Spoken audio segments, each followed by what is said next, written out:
Welcome to HortTube. My name is Jim Putnam. This is the garden question and answer video that I do most Sundays. Last Sunday was a subscriber Sunday where subscribers send in photos of things in their garden that they're proud of. That was a 16 minutes of photos last week. Lots of them were pollinator plants or actual pollinators doing their thing in the garden, which is what I had requested. So thank you very much for those of you who had participated in that video in the comments down below it.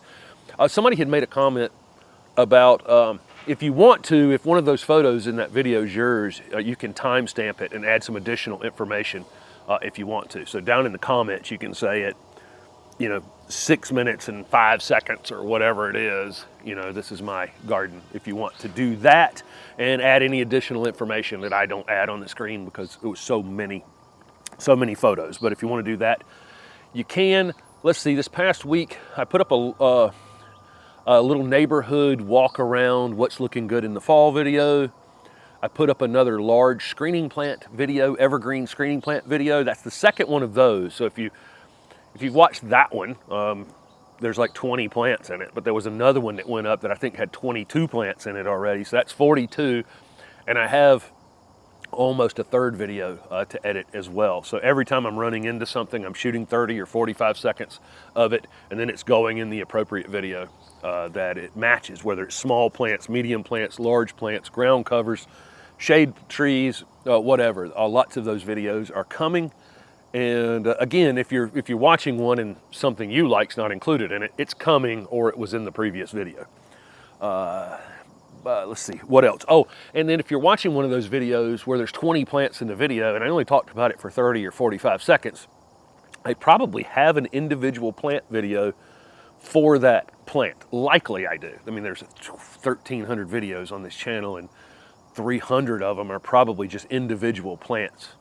So I probably have a longer video if you want to learn more about a particular plant.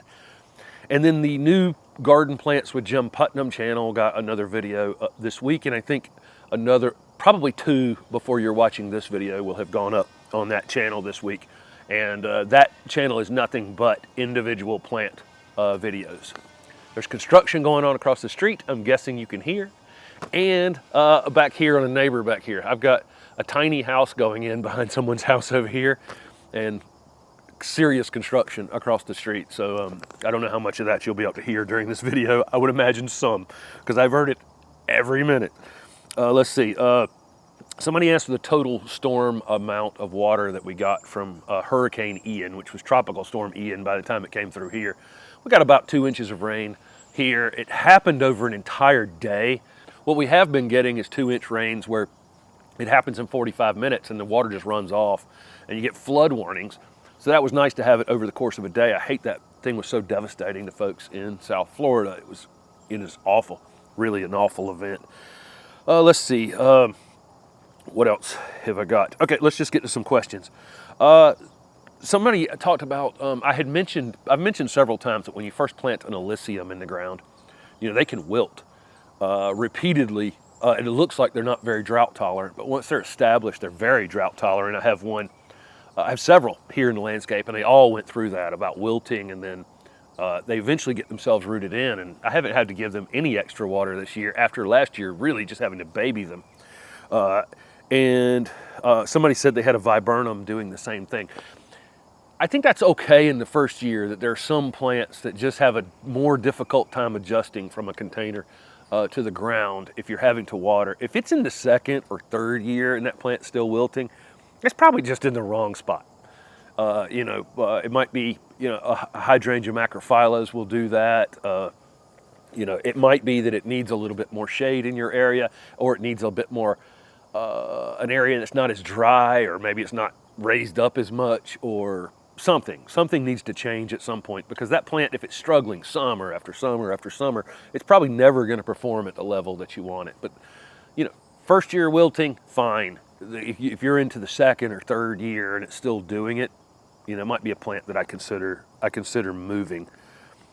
Somebody asked about having the leaves. There's of course lots of questions about leaves because the leaves are about to start dropping. Of course, we had the ground completely covered here in acorns and leaves after the tropical storm. The streets were just littered, and you know, when these trees still have their leaves on them and acorns on them, they're particularly dangerous, as you know, folks in Florida and along the eastern Georgia and South Carolina coast can attest. When the leaves are on the trees are heavier, and they tend to do some more damage. I keep looking up here because I got this giant oak above me. So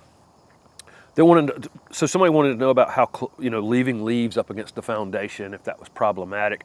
I don't, again, you know, when these leaves fall off this oak back here, they're going to be too thick back there, and I will distribute some of them out into other places. So I don't have any problem with leaves up against the foundation. This is a cinder block foundation, and there's no wood that's within 2 feet of it. So, you know, that's part of how I'm judging that. The old house, you know, that I moved from to this house had a brick foundation, and there was no wood, you know, more than 2 feet from it. So I had mulch right up to the foundation. I don't consider leaves any different than mulch. I mean, it is mulch. It's nature's mulch. But again, I'm not putting them a foot thick up against my foundation. I'm just, you know, putting a thin layer. But there will be leaves up against the foundation here. I don't think there's any problem with it. You know, again, I had, you know, on the old house, one thing I did have is when they framed in my 2 garage doors, they put wood right down to the ground, you know, right down to the driveway, the concrete driveway itself. And I immediately cut that wood out in the bottom foot and replaced it so that it wasn't, you know, I didn't have wood touching the ground anywhere. So I think that's an important part of that. If you have, you know, if you don't have a foundation, you know, and you have wood that's really close to the ground, you might make different decisions than I'm making. You might have a gravel piece that goes around your foundation that, you know, you don't get organic material that close to your house. But again, this house is built on a foundation. It's, you know, there's no place on this foundation that isn't at least 18 inches of cinder block before the house actually starts. So I don't think about it here. Okay, and then somebody asked me if I'm chopping up the leaves. And there has been, you know, I've said that you can take the leaves out to the driveway and chop them up with a lawnmower if you've got way too many of them. Do keep in mind, though, when those leaves start dropping off that oak tree, if you look on the back of them, you're going to see where wasp and other things have are on the backs of those leaves. You know, there's little non-stinging wasp and other beneficial insects that use that tree to reproduce, and you know, they're actually on those backs of those leaves. Some people have such a quantity of leaves that yes, some of them are going to have to be disposed of off the property. Some of them are going to have to be chopped up. Some of them are going to have to be blown, you know, into a wooded space and that kind of thing. So different people are dealing with different stuff. For me, I'm getting just about the right amount of leaves where it's too thick in one spot, but I can take some of those and distribute them other places. So I'm not chopping them for the benefit of the animal, the insects that are using that tree, which are mostly beneficial. There's probably something that's not beneficial up there. You know, I don't want to be the judge and executioner of, you know, the things that are up in that tree. So again, everybody's got a different problem. If you have 4 giant oak trees like this, some of your leaves are going to have to be removed and chopped or whatever you have to do to manage that situation. But I would prefer that leaves stay whole and not kill the things that have, you know, are trying to use them to reproduce. The other thing is a lot of that stuff that's coming down is food for the birds for the winter too. So all my robins and, you know, the birds that stick around here in the winter, they're flipping all these leaves over looking for those wasp and other insects that fell from the tree. So it's food for them as well. Somebody said that, or several people said that Fraser Valley Rose Farms mentioned me in a video the other day, and I appreciate that. I don't watch a lot of gardening videos, and part of that is because I probably am a parrot. I would probably, you can definitely hear that noise. Part of it is I'm a bit of a parrot probably, and I would end up sounding like other people probably.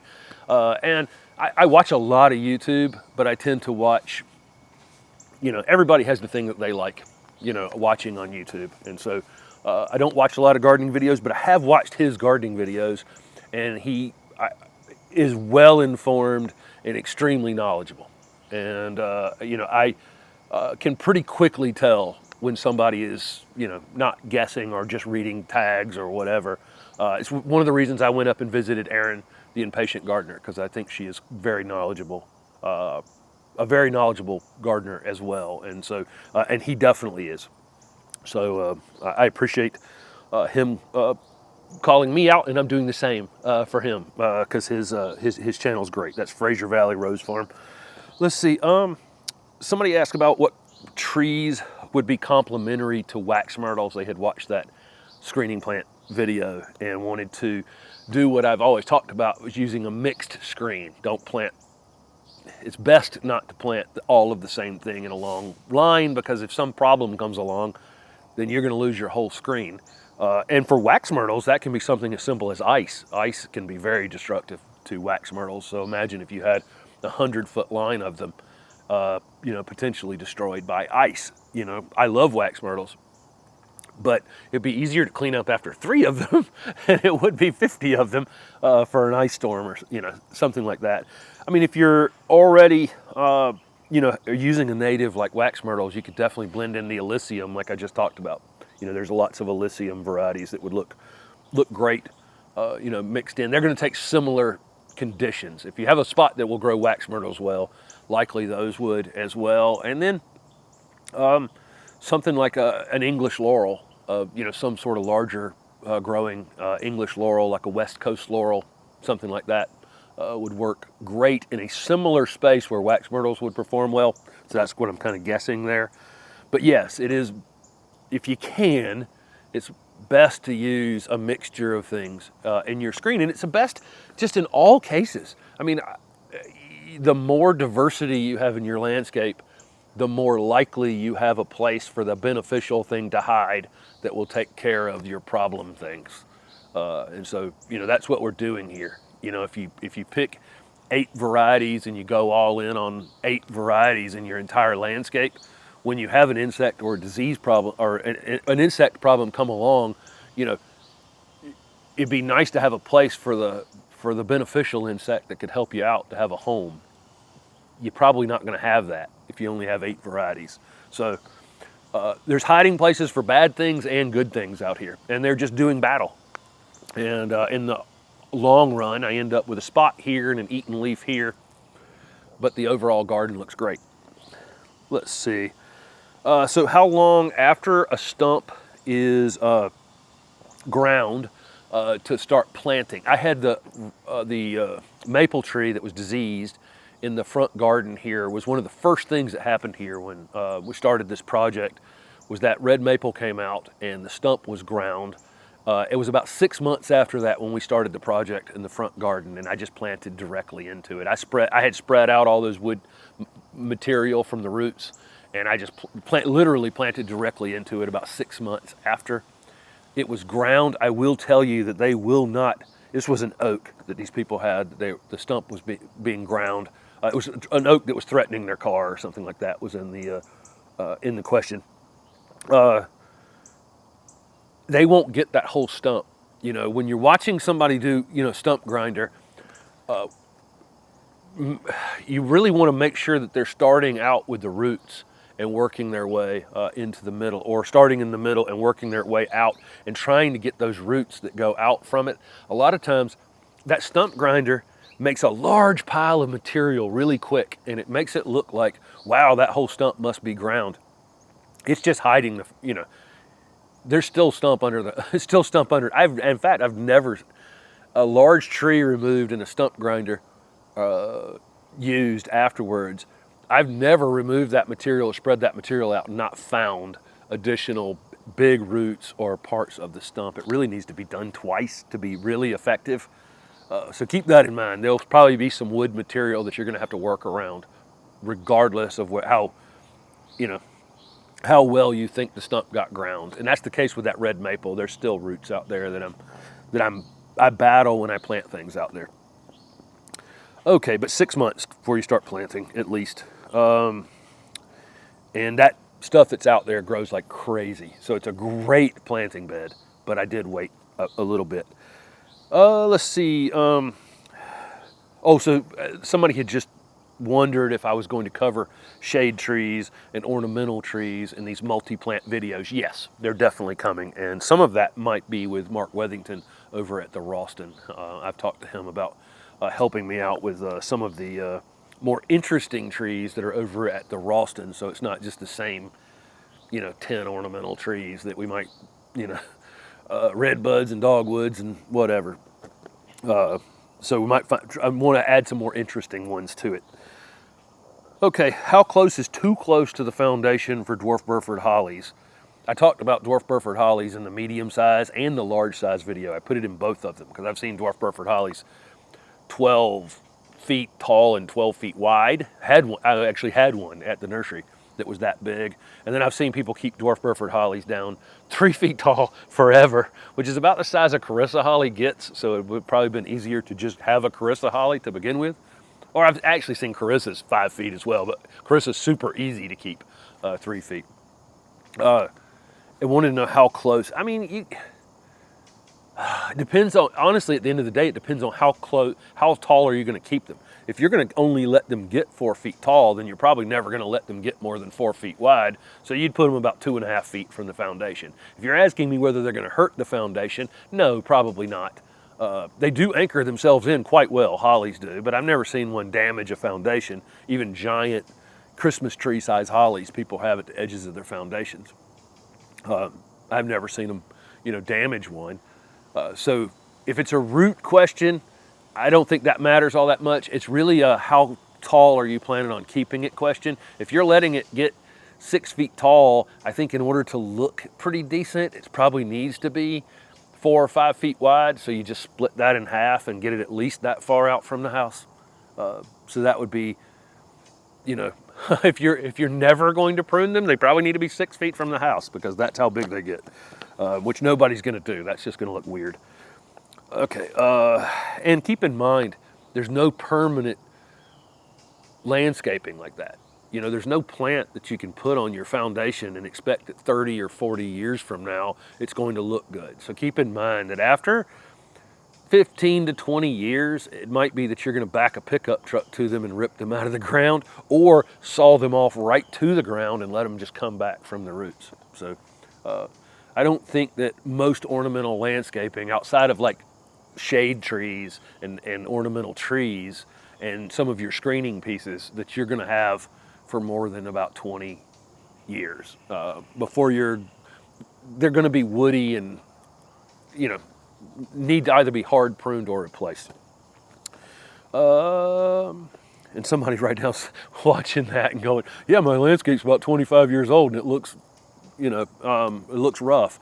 That's how old the landscaping was at the old house when I started re-landscaping there. It was about 23 years old. And a few things here and there just needed to come out and other things needed to be just cut to the ground. Somebody asked when to prune Abelia. Abelia bloom on new growth during the summer. And the fall video that I put up maybe 3 days before you see this video, I showed Abelia back here. The Abelia are blooming like crazy well into fall, but they typically don't start until, June, sometimes as late as the 4th of July, and then they bloom right through the fall. So anytime in the spring, late winter, in the spring, you can prune them, and you can prune them about as hard as you want to prune them, and they'll come back out of it. I get a lot of questions about do I sell plants, and I did when I started this YouTube channel. I had a nursery.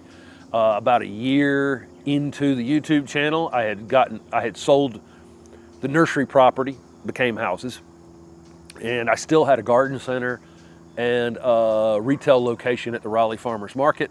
I got a hummingbird still hanging out. He's on the Vitex over there. It's October. It's time to go, buddy. And he's on a Weigelia. I got a Weigelia over there. It's happened to bloom. Had a couple repeat flowers. He just hit that. It's time to go. It's time to go. It's October.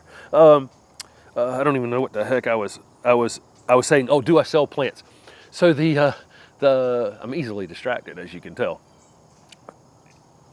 So, and then I sold off my garden center, and I joke now that I'm the only person in the world that sold off a garden center right before the garden center business became the best business in America to be in. That happened to me. I closed a garden center, and then COVID happened, and every garden center in America was slammed with people. I would not have wanted to be selling plants in the middle of that, so it's a joke and not a not a real thing. I felt bad for those people. Actually, I mean, that was a heck of a lot of work these garden center owners went through during that, nursery owners and everybody else. I mean, it was great that the business happened, but it must have just, couldn't have been fun days. Let's see.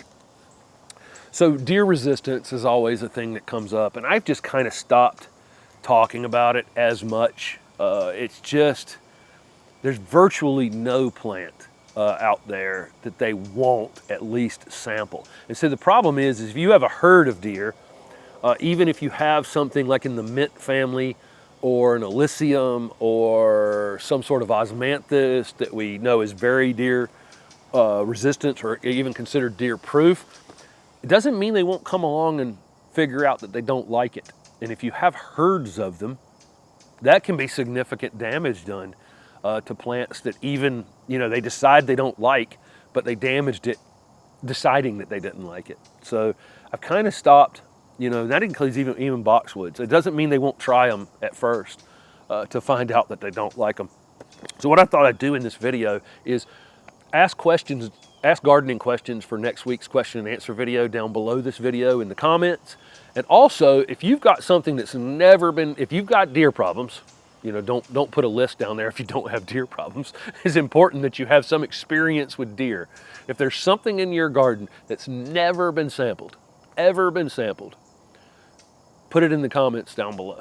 Okay, so if you have your go-to list of plants that your deer don't eat, because again, this is about, a deer in Baltimore doesn't read the, the deer resistance list for Raleigh.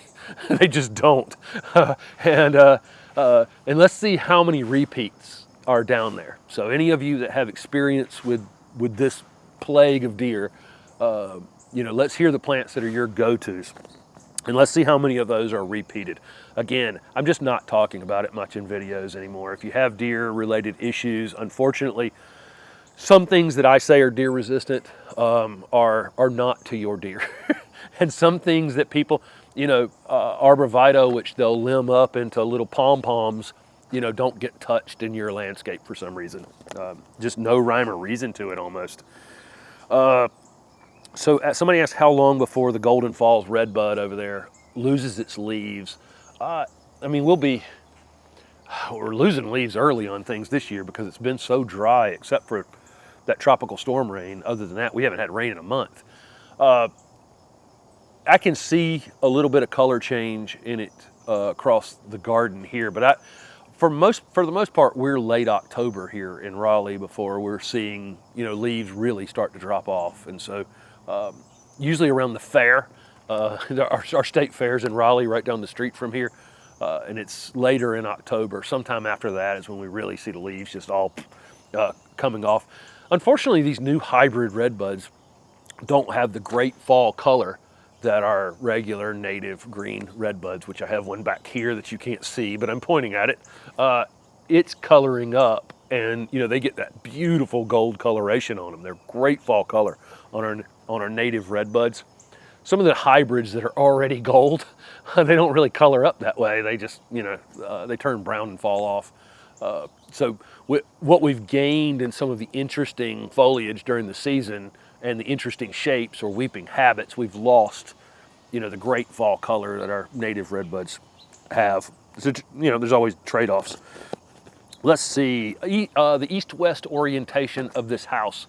The front of the house faces east, and I really like that. The old house faced south, and a lot of people like south-facing houses because in the wintertime, the sun will stay on the front of the house the whole day. And that was kind of nice because I had that front porch, and I could sit out on it in the wintertime and, get the sun low in the sky was kind of warming. But I actually really like this east-facing orientation of this house because all the windows in the front of the house can be opened in the winter, and you can get all that morning sun in for several hours. That means the back where I'm sitting right now is in the west side, and the west side can be very problematic in the summer, in the summer heat from just building up heat in the late day and burning things up against the foundation.